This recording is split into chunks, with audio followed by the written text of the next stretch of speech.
Hello everyone and welcome back to the channel. Today we are going to discuss the divisional structure, its merit and demerits.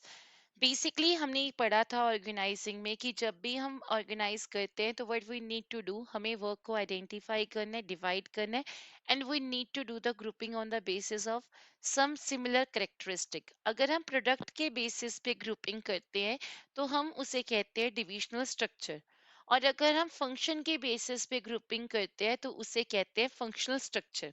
तो जब हमने grouping की jobs की, when the groups are group together relating to one product on the basis of product, जैसे अगर मैं ये बात करूं, मेरी कंपनी में तीन अलग अलग तरह की चीजें होती है।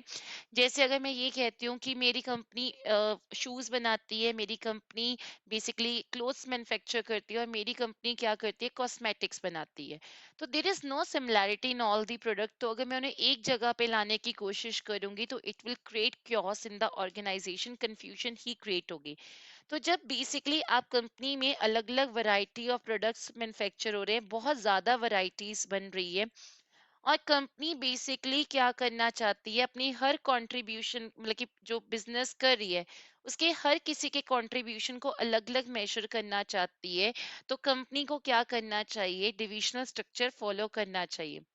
हर डिविजनल स्ट्रक्चर में एक डिविजनल ऑफिसर होता है जो उसके उस बिजनेस के लिए रिस्पॉन्सिबल होता है, और उसकी पूरी पावर क्या होती है, उस जगह पे होती है, मतलब उस यूनिट के ऊपर होती है, and he can control each and every element. वो प्रोडक्शन, फाइनेंस, मार्केटिंग, वो सबको बेसिकली क्या करता है, कंट्रोल करता है। तो जैसे प्रोडक्शन के रिलेटेड, फाइनेंस के रिलेटेड, हर एक्टिविटीज के ऊपर उसका क्या होता है, प्रॉपर कंट्रोल होता है। तो यहाँ पे डिविजनल स्ट्रक्चर की सुटेबिलिटी बोर्ड में आ जाती है 3 मार्क्स में, और यही 3 पॉइंट्स आपको लिखने हैं कि जब कंपनी वैरायटी ऑफ गुड्स को बना रही है, when company want to add a more lines of the product in the future without disturbing the existing one, कि टॉयज का काम चल रहा है उसे डिस्टर्ब नहीं करना, they want to manufacture formal wear, तो वो क्या करेगी, डिविजनल स्ट्रक्चर में एक और ऐड कर लेगी, एक न्यू लाइन ऑफ एक्टिविटी को। तो जब आपकी न्यू लाइन ऑफ एक्टिविटी हो तो आपका कौन सा स्ट्रक्चर होता है, that is a divisional structure. ये बोर्ड में आई हुई एक बार केस स्टडी कि न्यू लाइन ऑफ एक्टिविटी वो ऐड ऑन करना चाहते हैं, तो बताओ ये कौन सा स्ट्रक्चर होगा। The answer is basically your divisional structure. उसके अलावा company want to know the contribution made by each product, company ये पता करना चाहती है कि हर प्रोडक्ट की कंट्रीब्यूशन कितनी है। एंड द नेक्स्ट वन, अगर हम बात करते हैं कि इसके एडवांटेजेस क्या है, जब आप ग्रुपिंग करोगे on the basis of product, you will get the product specialisation. आप उस चीज के प्रोडक्ट के अंदर क्या हो जाओगे, स्पेशलाइज, क्योंकि फोकस आपका सारा का सारा क्या होगा, उसी प्रोडक्ट के ऊपर होगा। प्लस जो डिविजनल हेड होगा उसको अलग अलग तरह की स्किल्स आप सिखाओगे, नॉलेज आप दोगे, तो यहाँ पे उसको एक्सपीरियंस हर तरह की एक्टिविटी के अंदर होगा, तो उसका भी यहाँ पे डेवलपमेंट होना शुरू हो जाएगा। ग्रेटर अकाउंटेबिलिटी, बिकॉज जब आप फंक्शनल स्ट्रक्चर की बात करते हो तो फंक्शनल स्ट्रक्चर में सपोज ये प्रोडक्शन मैनेजर है, ये मार्केटिंग मैनेजर है, ये फाइनेंस मैनेजर है, और ये बेसिकली परचेज मैनेजर है। कंपनी को प्रॉफिट नहीं हुआ, जब हमने मार्केटिंग डिपार्टमेंट से पूछा उसने सारा का सारा ब्लेम प्रोडक्शन डिपार्टमेंट पे डाल दिया कि इन्होंने अच्छी तरह की क्वालिटी का सामान नहीं बनाया। और जब बेसिकली प्रोडक्शन डिपार्टमेंट से पूछा तो उसने परचेज डिपार्टमेंट के ऊपर सारा कुछ ट्रांसफर कर दिया। और जैसे ही मतलब कि तुमने परचेज मैनेजर से पूछा, उसने सारा का सारा फाइनेंस मैनेजर पे वो शिफ्ट कर दिया। बट अगर हम बात करते हैं डिविजनल स्ट्रक्चर की, तो उसमें एक ही हेड है, तो इस हेड को ही प्रोडक्शन के ऊपर फोकस करना है, इसी को फाइनेंस के ऊपर, इसी को मार्केटिंग के ऊपर, इसी को मतलब बेसिकली किसके ऊपर फोकस करना है, परचेज के ऊपर। इसने इस चारों मैनेजर्स को एक साथ लेके चलना है, तो अल्टीमेटली रिस्पॉन्सिबिलिटी इसकी है, because he is responsible for all the profits and revenues and the cost related to the different divisions. तो it helps to fix the responsibility अगर पुअर परफॉर्मेंस हुई। देन फ्लेक्सिबिलिटी की बात करें, बिकॉज हर division autonomous unit यानी independently काम कर रही है, तो उससे डिसीजन मेकिंग क्या होती है, फास्टर। मतलब आपको किसी दूसरे यूनिट से पूछने की जरूरत नहीं है, you can do the work on your own.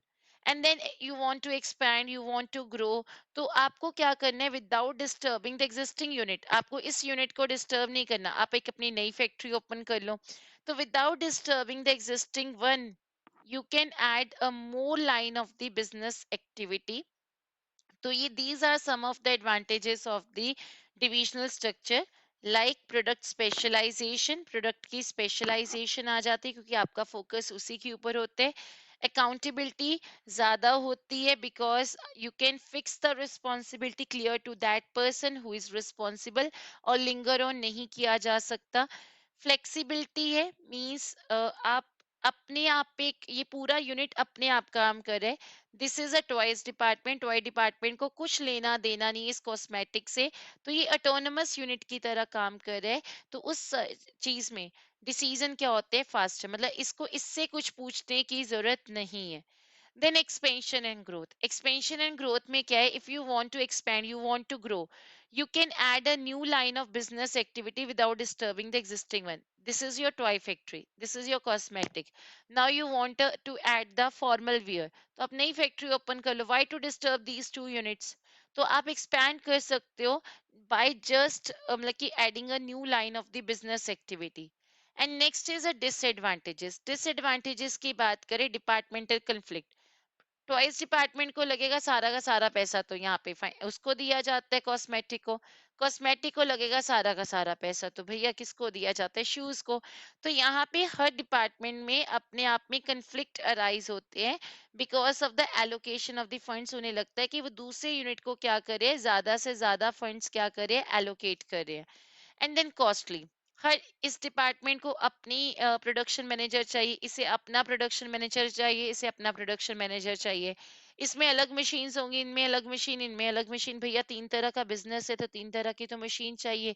तो इस तरह का जो बिजनेस होता है वो थोड़ा सा कॉस्टली स्ट्रक्चर होता है क्योंकि अपनी फैसिलिटीज, अपने इक्विपमेंट्स और अपने लाइक सारे एम्प्लॉयज चाहिए होते हैं। Ignoring the organizational interest, ignoring the organizational interest का मतलब इस यूनिट को कुछ लेना देना नहीं है इसके साथ। ये मतलब कि लॉसेस में जा रहे हैं, नो कंसर्न, मेरा बिजनेस बस प्रॉफिट में जाना चाहिए। तो यहाँ पे क्या होता है, every manager focus on their own product without thinking about the rest of the organisation.